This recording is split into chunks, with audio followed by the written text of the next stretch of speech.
All right, already, everybody. Happy Sunday. Good evening, good morning, and good afternoon. Somewhere out there in the world, welcome once again to another episode of Real Talk with E.V.E, where we talk about real issues with real people and solutions to make it better. So I welcome you all tonight. Thank you for joining me always. And I also appreciate your likes, your comments, subscribe to the YouTube channel. You can Google my name and you'll find me everywhere because I'm here to help make change. You know, they say, like Muhammad Gandhi says, if you want to change, be the change you want to see, right? If you want things to be changing. And so today I am bringing some powerhouses. This young man, this young lady are making a difference in my hometown, Gary, Indiana. I am a GI girl, and so shout outs to everyone that's making a difference in Gary, Indiana, but not just in Gary, Indiana, also in other areas. And you'll get to hear their story, what they're all about, and why I'm bringing them. Because, you know, I'm always about solutions, but we all have to come together to make it better because one person can't do it all alone.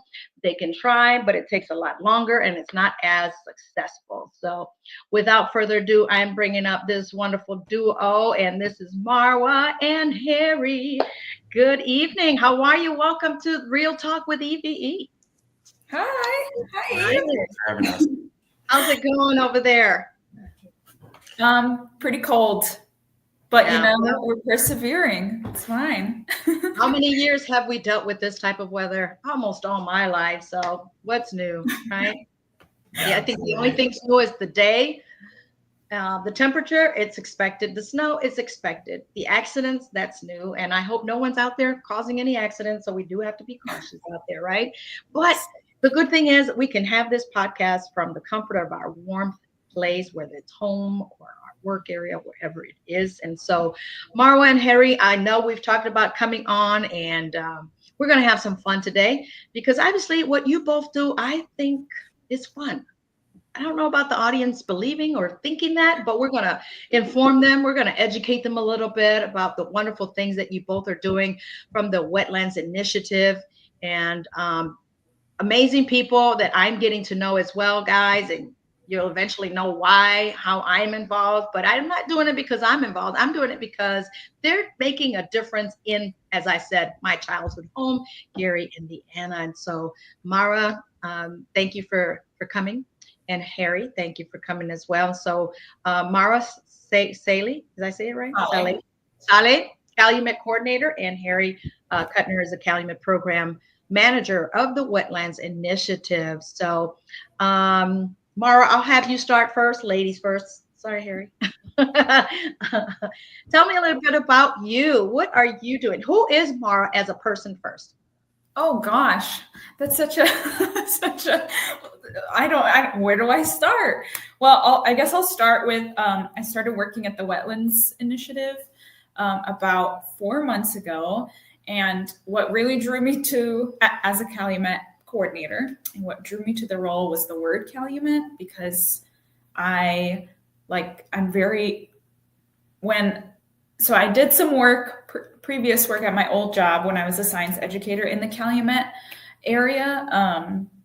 And I was just really taken by how beautiful the scenery was and how just special the natural spaces were. So I really wanted to keep working in the Calumet. So I started working with the Wetlands Initiative, and I've been there for 4 months, and it's been wonderful getting to know these different sites that we work at, and getting to know, my favorite part is getting to know the people that work or that live and have grown up in these areas.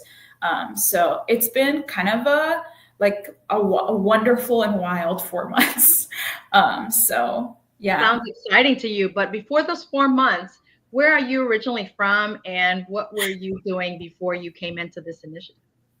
Yeah, so I'm originally from New York City. I was born and raised in Brooklyn, and then I went to my undergrad in Indiana. I wanted to go somewhere, a little bit different from New York City, so I went to Indiana, and I got my bachelor's in biology.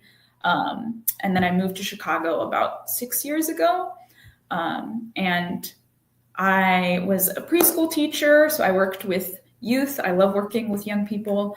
And I was also a museum educator, a science educator in Chicago, in the Lincoln Park neighborhood of Chicago for a couple years. So I'm just very passionate about being outside. I'm passionate about nature and educating people about the nature that's right outside, your front door. Are you excited to be out in this weather too? If there's no bad weather, just bad clothes, in my opinion. Okay. So I have to layer up, right? Just have to layer up. You just have to wear like 5 different pairs of pants, and I'm good to go. Cover my hair, and I'm good to go. Wonderful. So for those that are not from the Calumet region, where is that? What region is that? Can you give us just a description of what area that is? Yeah. So, and Harry, chime in. Whenever. Chime in. Chime in. So the Calumet region is quite a large area. It extends from like the southeast side of Chicago or Cook County in Illinois throughout northwestern Indiana and parts of Michigan. So it's quite a large area. So we don't work in that entire area. Our work is primarily, we do some work on the Illinois side, the southeast side of Chicago, and in the northwest side in places like Gary, Indiana. So nice. Okay, so now we're gonna pass the mic over to Harry. Who is Harry Kuttner? Thanks, Eve. Yeah, I'm Harry. I've been at the Wetlands Initiative for a little over 3 years. I used to have the role that Marwah has now, the Calumet coordinator role, but because the Wetlands Initiative's work has been expanding in the Calumet, we have been expanding our staff as well. So I'm now the Calumet Program Manager. And Marwah and I both work with our science team and our field restoration team and our partners to get all our work done in the Calumet. But yeah, I'm born and raised in Chicago, still live in Chicago, and I've spent most of my life so far in the Midwest. And yeah, similar to Marwah, I studied science in undergrad in southern Wisconsin. But yeah, it's important to me to live in an urban area, specifically Chicago. And I think because of that, it's also important to me to work in urban area and surrounding communities. So yeah, basically I came to the Wetlands Initiative because I wanted the opportunity to work in urban conservation that was really based around human communities and would provide the opportunity to get to know different communities, work with the people that lived around these natural areas while also working to improve natural areas. So now you've both been in the wetlands. You got your feet wet, no pun intended. Literally, probably, maybe, right? We'll find out. How has that, should I ask, has that helped you personally with dealing with the wetlands in that type of climate? Because not everybody likes outdoors, not everybody likes wetlands. Some of them don't even think it's pretty. How has that, if any, helped you with your personal growth, if at all? Yeah, I mean, I'll just say real quick, it's definitely made me less afraid to get wet. I've been chest deep in some wetlands in Gary, Indiana. So definitely comes with our job to be cold and wet sometimes, or hot and wet. But yeah, I mean, my role now is really office based. Like a lot of my job happens on the computer, unfortunately. We do get out in the field, throughout the year, even when it's cold. But yeah, I relish any opportunity to be outside. I think it makes everybody stronger. Yeah, especially to deal with inclement weather, whether it's heavy rain, storming, hail, snow, right? And I'm sure you've probably been out there in all those seasons, or no? Oh yeah, for sure. Yeah, and I used to do work primarily based out of the field, so I'm accustomed to it for sure. What about you, Marwah? Same as Harry, or similar to Harry. My position is primarily like based in the office, but I love being outside. Like I want to be outside right now, so that just goes to show how much I love being outside. Yeah, go for it.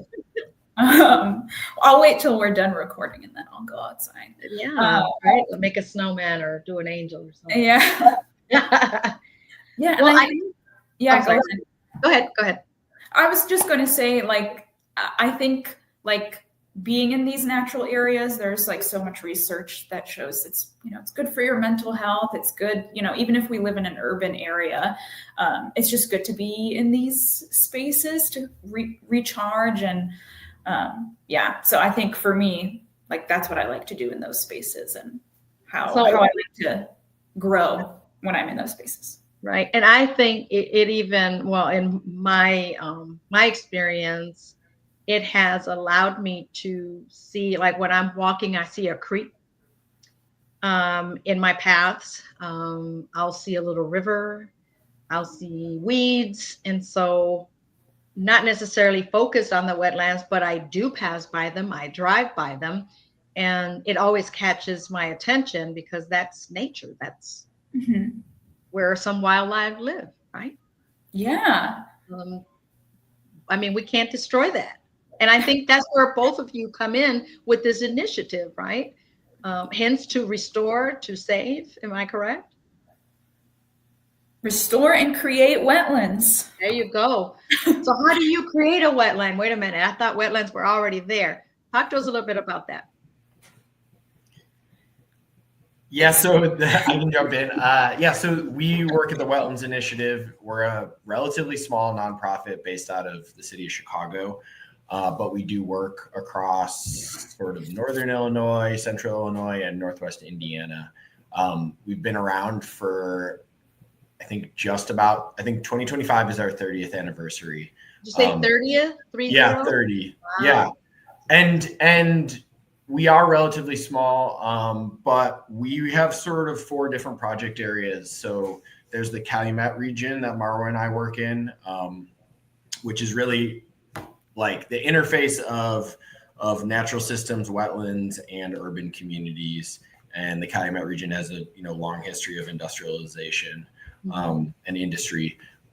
We also own a 3,000 acre wildlife refuge on the Illinois River, which is primarily wetland systems. It's open to the public year round. That's called the Sioux and West Dixon Waterfowl Refuge. And then we've been working at the Medeowan National Tallgrass Prairie, which is kind of southwest of Chicago. It's really actually not that far from Gary, probably about a 40-minute drive. But we've been working there for, I think, about 20 years. Our last project area is called the Smart Wetlands, and that's where the wetland creation actually comes into play. So at our 3 other project areas, we're mostly conserving and enhancing and restoring existing historic wetland systems.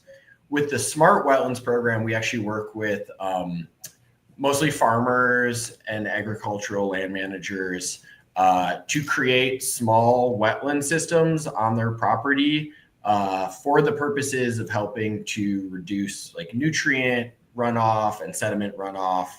So basically it's like a buffer from that agricultural system and whatever waterway, the runoff from that agricultural system flows into. So that's where the wetland creation comes in. Oh, okay. I'm getting it. I'm understanding it. I'm a visual aid person, so I'm trying to visualize it in my mind. You mentioned the 3,000 acres. What was the website again, or what is that called? For those, it's called the Sioux and West Dixon Waterfowl Refuge. Like SU? Yeah, SUE. I could. SUE? I said SEU when I typed SUE. The Sioux and what? West Dixon, Dixon, Waterfowl Refuge. I can drop a link to it. Can you, so that we can share it with our audience? Because now with that 3,000, you said is open to the public. Do you have field trips, students going there? What does that look like? So I didn't know that. That's awesome. Yeah, so that site has been in restoration for about 25 years. It's kind of like how the Wetlands Initiative got started as an organization. It's the only land that we work on that we own. All of our other wetlands we work on are owned by partners, basically. Most of the time, it's municipalities, state government, stuff like that. But yeah, the Dixon Waterfowl Refuge, it's open year round to the public.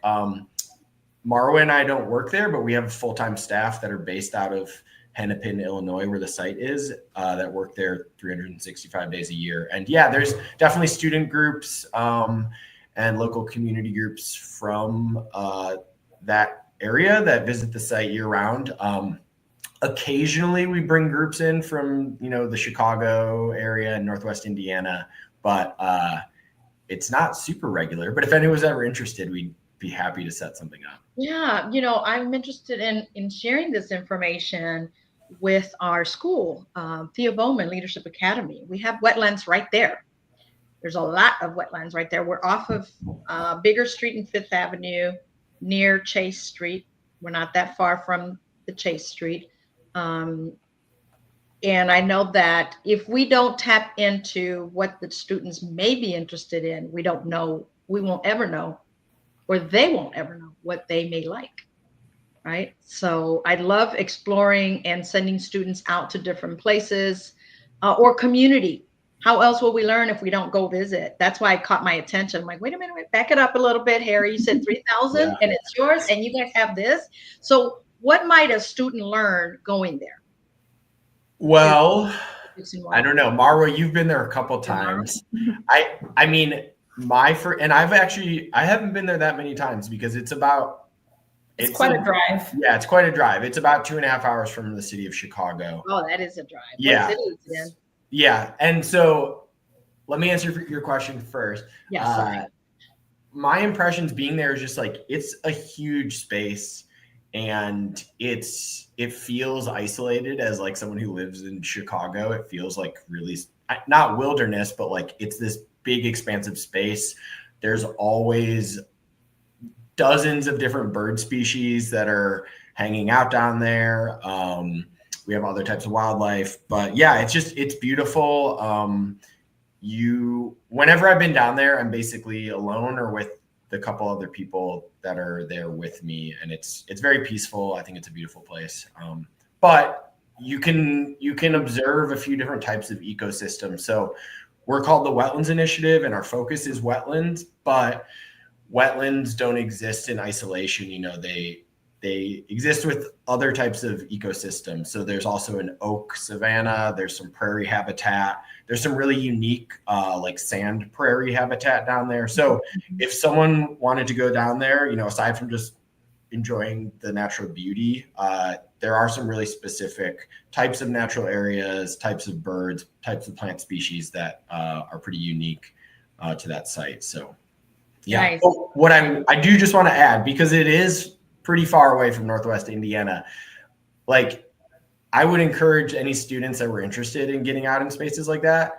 There's actually lots of wetland systems, lots of natural areas that are also of high quality in Northwest Indiana. I think the most obvious example is like the dunes ecosystem, the national park, the state park, but also there's some remnant habitats of the dune and swale habitat within the city of Gary, and in other Northwest Indiana communities. So the Nature Conservancy and Shirley Hines Land Trust, they both help manage ecosystems like that. So you don't have to travel 3 hours to see beautiful wetlands. I just look at it as a day out, you know. It'll take a whole day, half day for travel and the rest for scouting out to see what's there, what you learn from. But it would be a nice trip. For some of us that like to drive and don't mind the distance, I think that would be great. But yes, Indiana still has a lot of great places to go see. And so let's bring you back now to Gary. Okay. What brought you both to really focus in Gary? And I know that you're currently working on the project, and we can talk about that as well. So, Mara, you have the stage. So we have there are a couple of sites within Gary that the Wetlands Initiative works in. The one that I think the three of us are most familiar with is the Chase Street Complex site, which is like between Clark Road and Grant Street. But there's also another site not too far from that site that the Wetlands Initiative works in, as well as there's a couple of sites. I can keep dropping names, but and like something that I think Harry and I were alluding to earlier is that Northwest Indiana has a lot of remnant wetland, and the Calumet region in general used to be one of like the most biodiverse places in the U.S. And Northwest Indiana, the Little Calumet River runs through Northwest Indiana, and that's a huge like natural asset. And along that river that runs through Northwest Indiana and Gary are these wetlands that we work on. So because they have a lot of potential for restoration and, you know, connecting people to these natural spaces, which there aren't a ton of natural spaces in places in Northwest Indiana, we feel drawn to these sites both for their, you know, restoration, for the restoration opportunity. Like there's just like so much opportunity for like improving the natural area, but also for providing, you know, opportunities for local communities to come to these spaces and enjoy them. Right. So that's kind of like two things that we're thinking about, especially from the ecological side, when we're looking at sites and deciding to partner with other organizations and agencies to work on. And who are those, if you can mention a few of them, who are your partners for that project?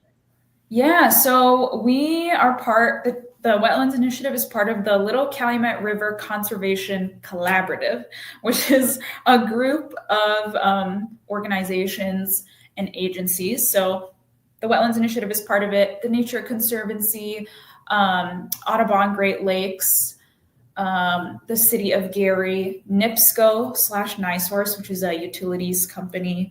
Harry, jump in if I forget anybody. Yeah, the Little Calumet River Basin Development Commission, which they're the agency that they collect taxes and they manage the levee system around the Little Calumet River. Yeah.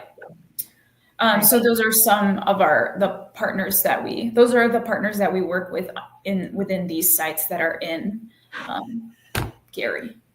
Nice. So this Chase Street project that brought us all together, right? And thank you for having me part of that. And so it's a learning experience. One thing is living in Gary, being raised in Gary, and only passing through to see what wetlands are, what they look like there. But what's their purpose?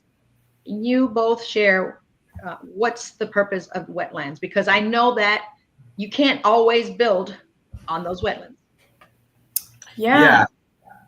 Well, ahead, so I was just going to say, so yeah, I mean, a wetland is a type of naturally occurring ecosystem. There's a good textbook description, which is not coming to mind, but basically it's land that is wet periodically throughout the year. Sometimes it's just periodically, and sometimes it's always wet. And the type of habitat that can develop on that land is really driven and dependent on that water and the presence of water. And, you know, a lot of wetlands are associated with other water bodies. So in the Calumet region in Northwest Indiana, that huge wetland system developed because of Lake Michigan, but because of all the different waterways that run through the region. So the Little Calumet River, the Grand Calumet River, number of different waterways. I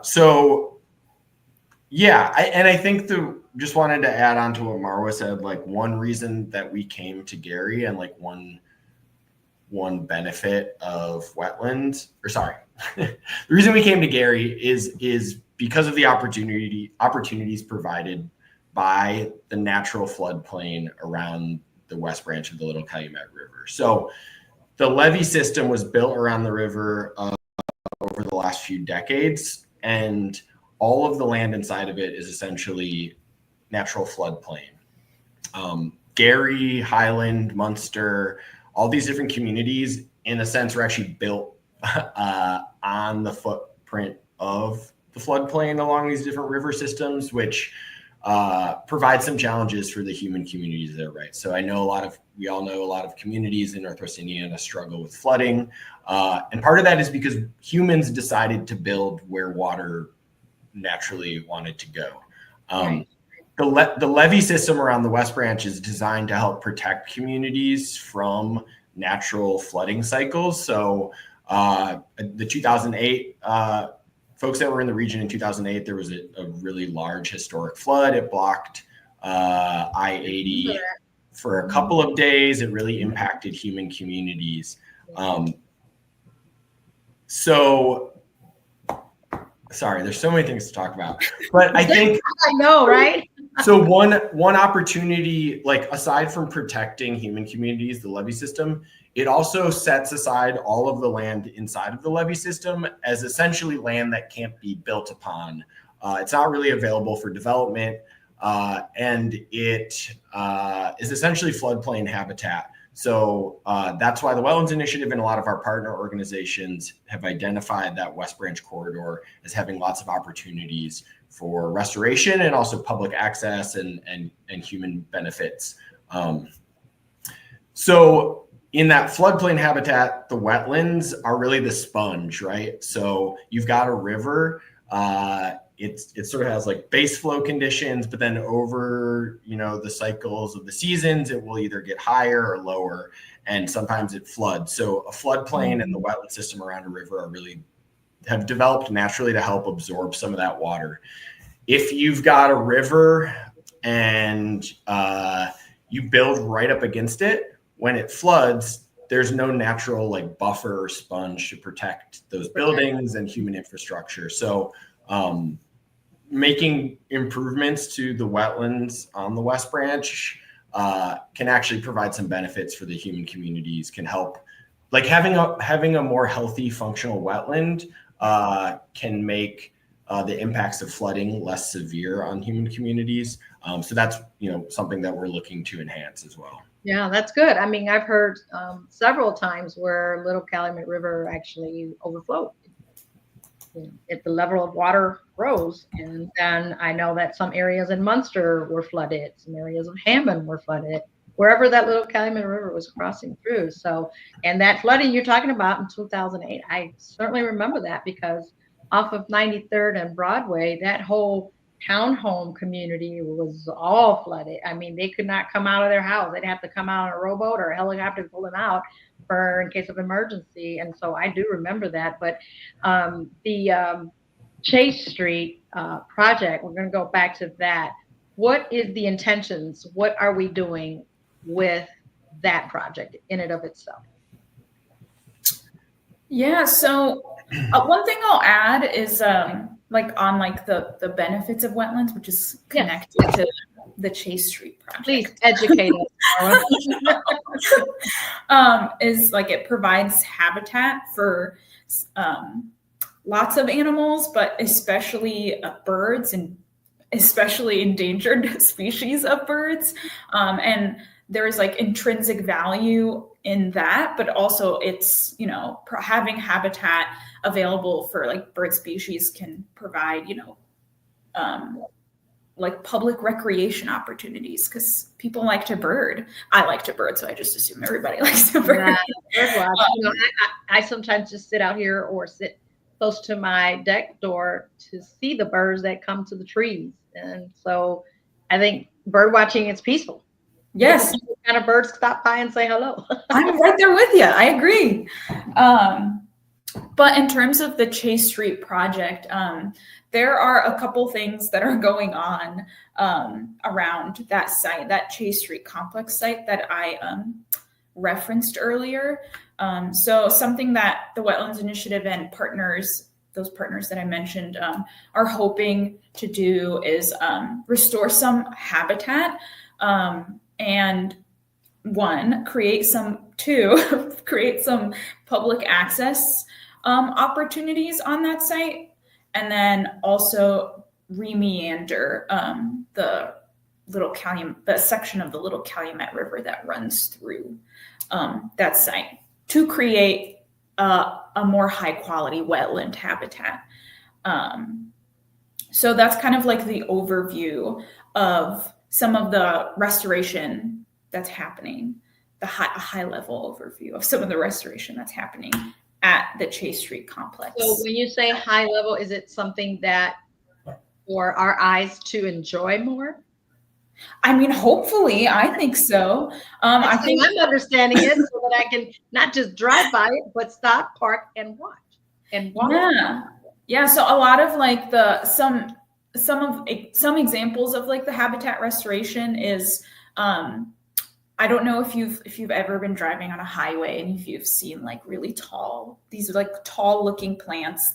Maybe they're wheat, maybe they're not. They're not. They're these invasive plants called common reed, and you find them a lot in wetlands, and there's a lot of common reed at the Chase Street complex. So one thing that we're doing is like doing some removing of that plant, and then planting native plants. So to what you're saying, like hopefully when those native plants are, in the ground and they're doing their thing, they'll be more beautiful to look at.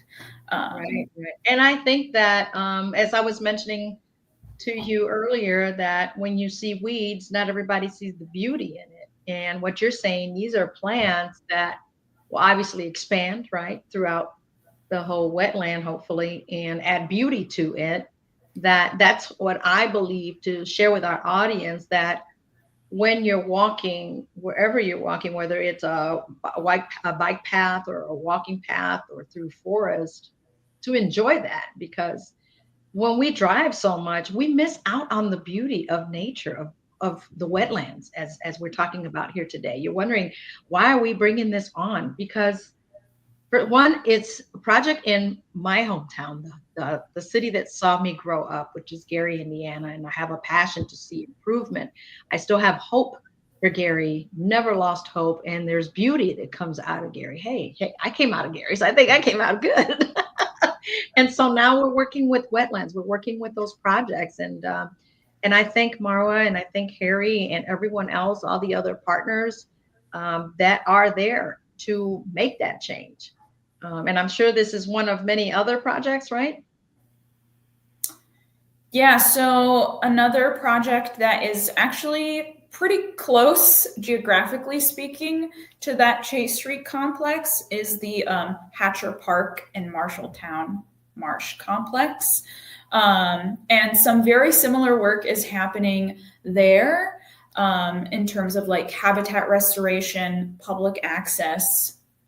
So creating like public recreation opportunities on that site, and also river remeandering.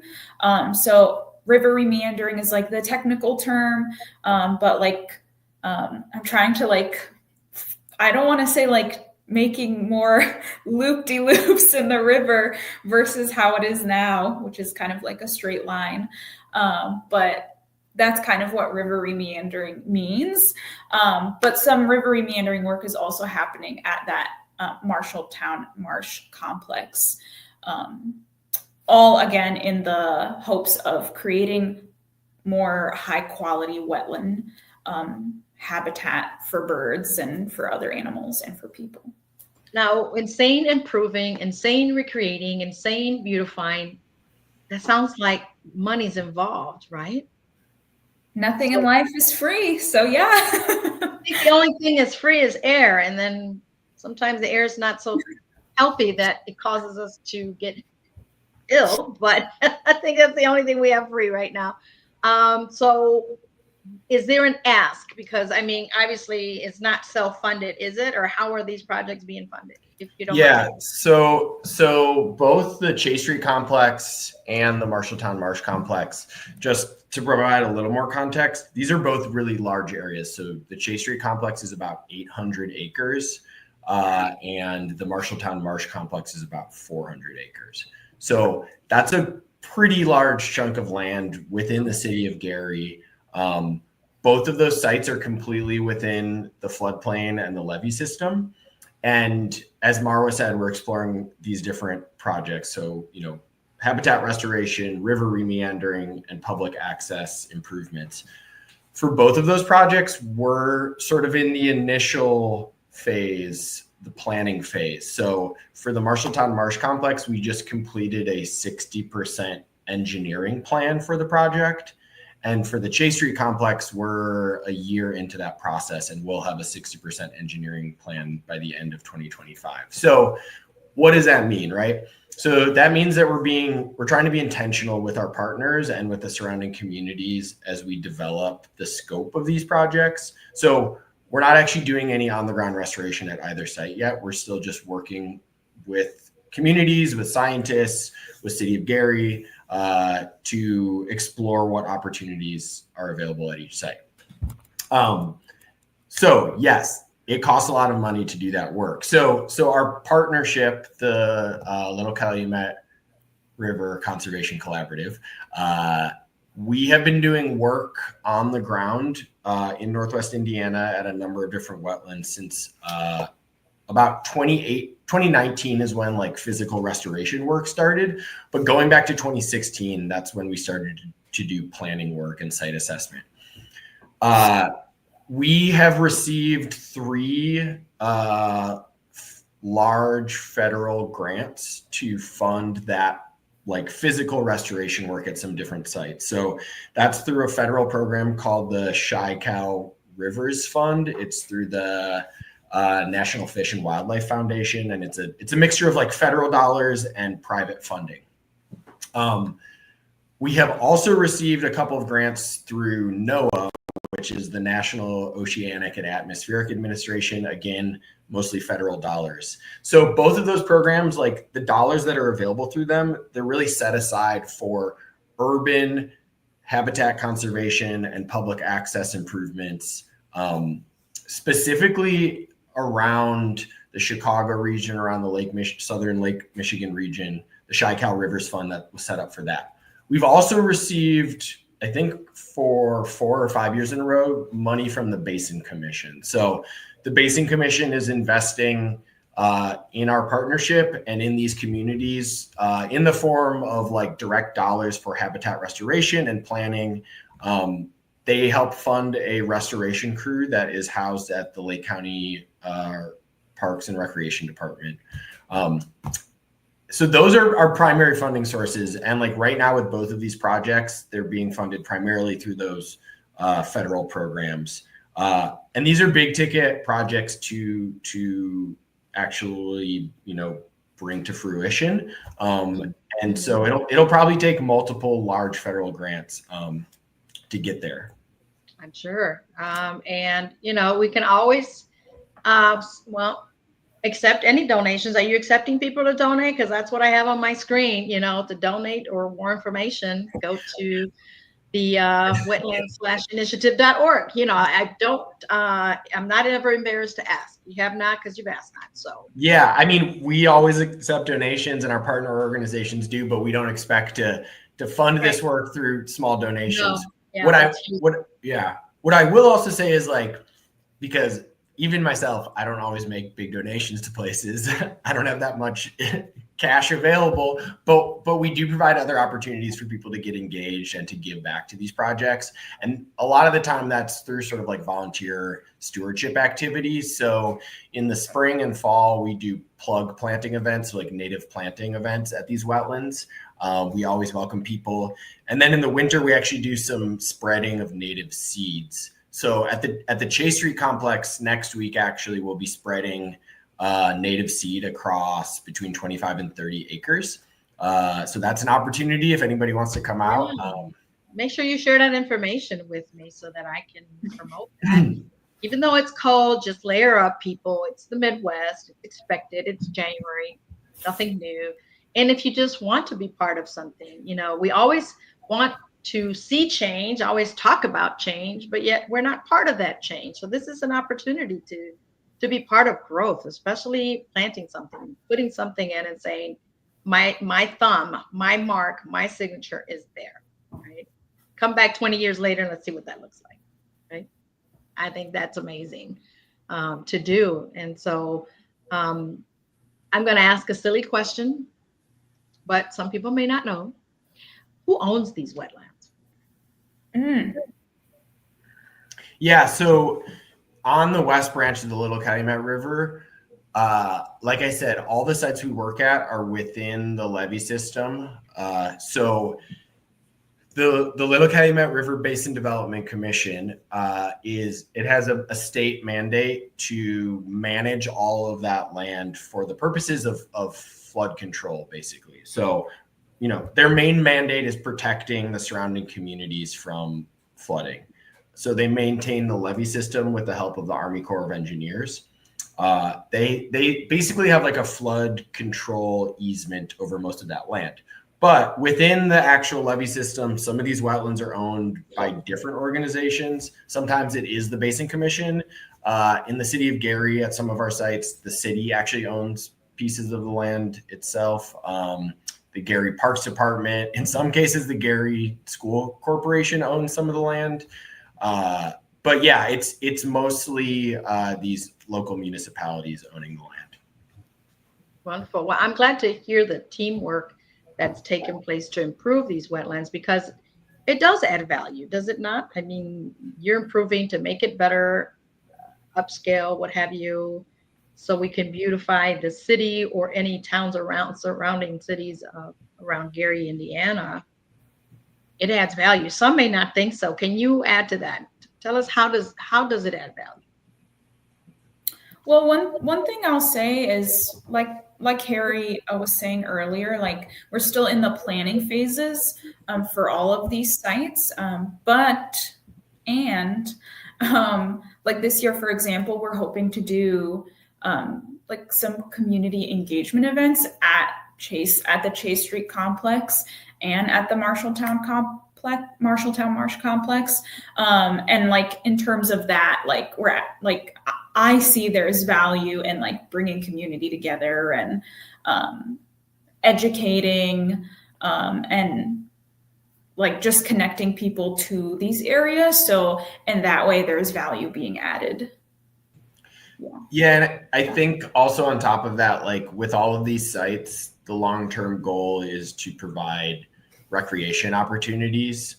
So one of the unique things about these sites is that because they are surrounded by that levee system, the levee system actually has an asphalt paved trail on the top of most of it. So these sites are actually open to the public. Now, we recognize that like getting out into a wetland is not always the easiest or safest space to go, but the levee itself is available for walking and biking.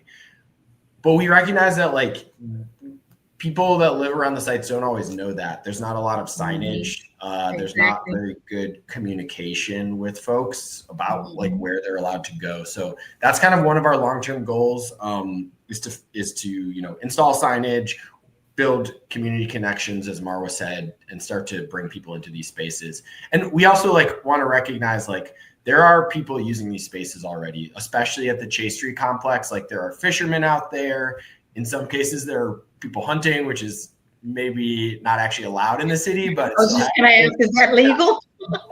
There's birders, people, we talk to people that grew up coming out to these places to ride their horse or just to like walk or mess around when they're a teenager, whatever. Like we recognize benefit in all of that. So we want to like identify those people that are already using the spaces and learn, more about how they're using the spaces and what they would like to see as we sort of like intentionally enhance these spaces.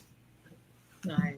That's great information. I mean, you're educating me, and thank you for educating the audiences here on Real Talk with E.V.E. Is there anything else that I may not have asked yet that you'd like to share? This is your platform.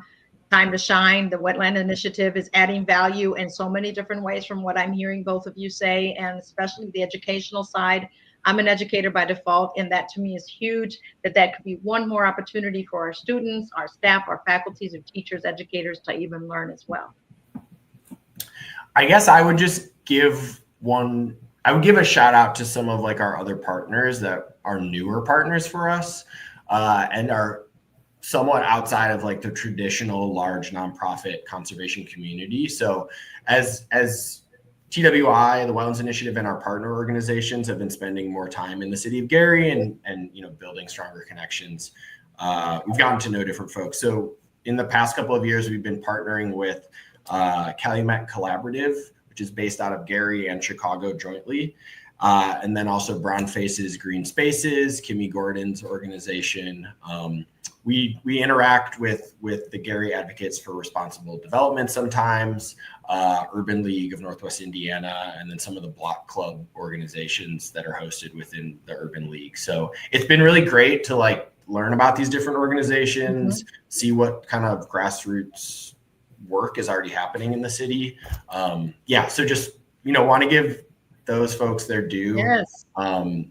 It's been really great to get to know people and sort of build more connections outside of our traditional like conservation realm.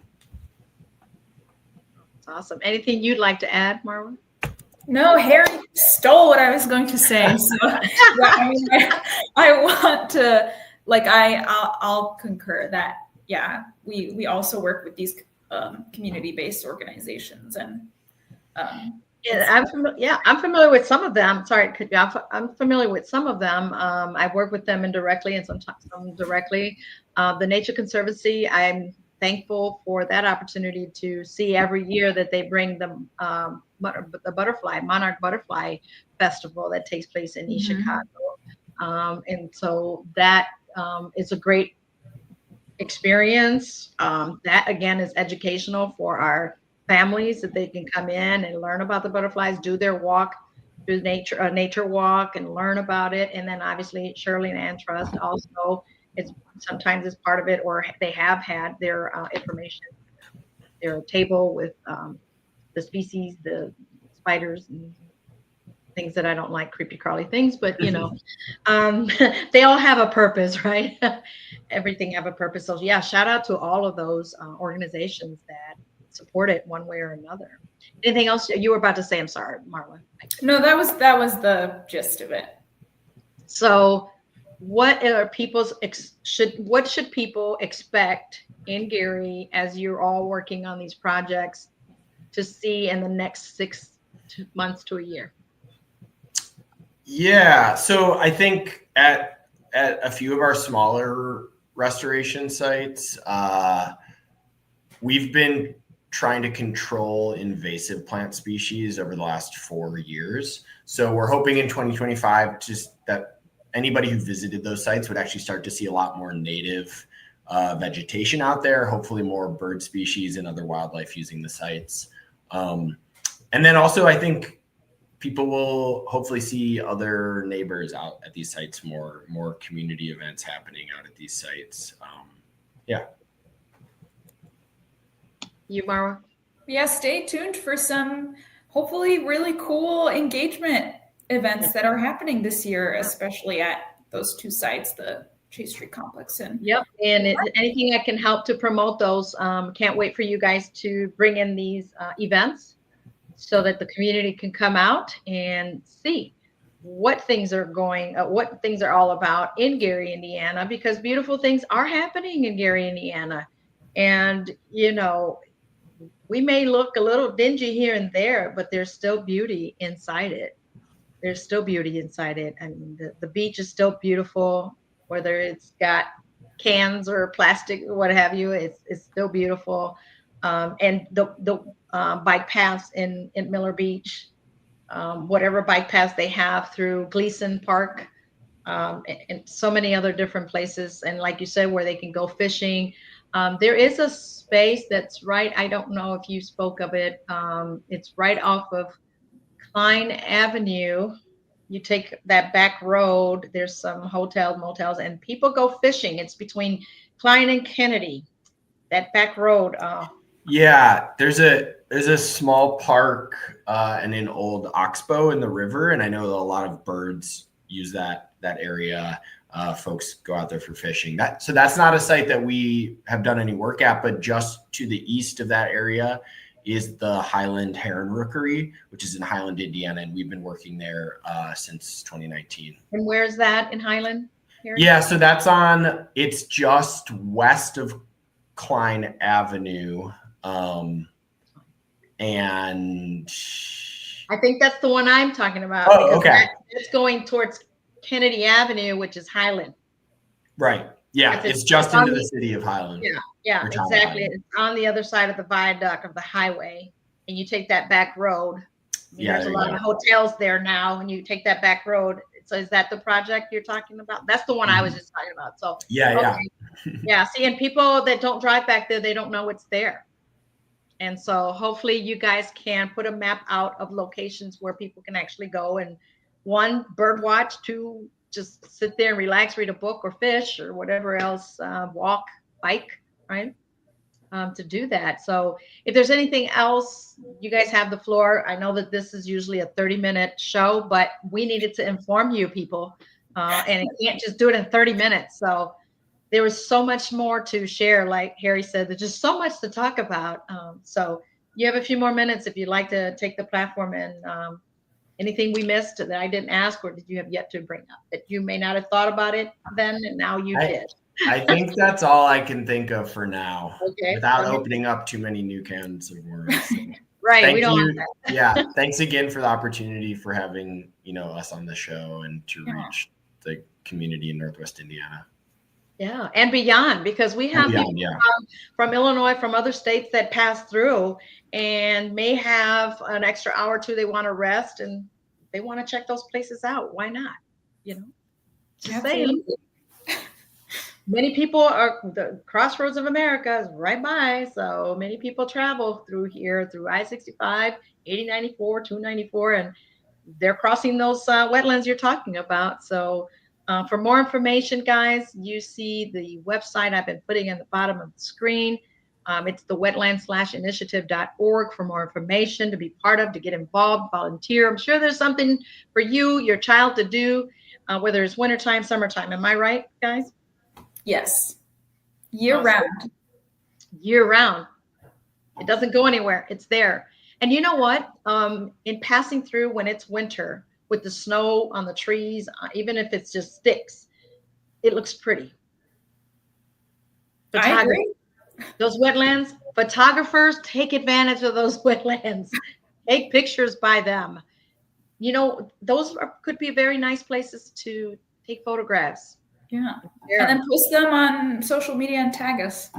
Exactly. And who do they tag, Mara? The Wetlands Initiative. Hashtag Wetlands Initiative, or is there a social media presence of the Wetlands Initiative besides the website? I believe we're on Instagram and LinkedIn. We're not on, I don't think we're on TikTok quite yet. Yes.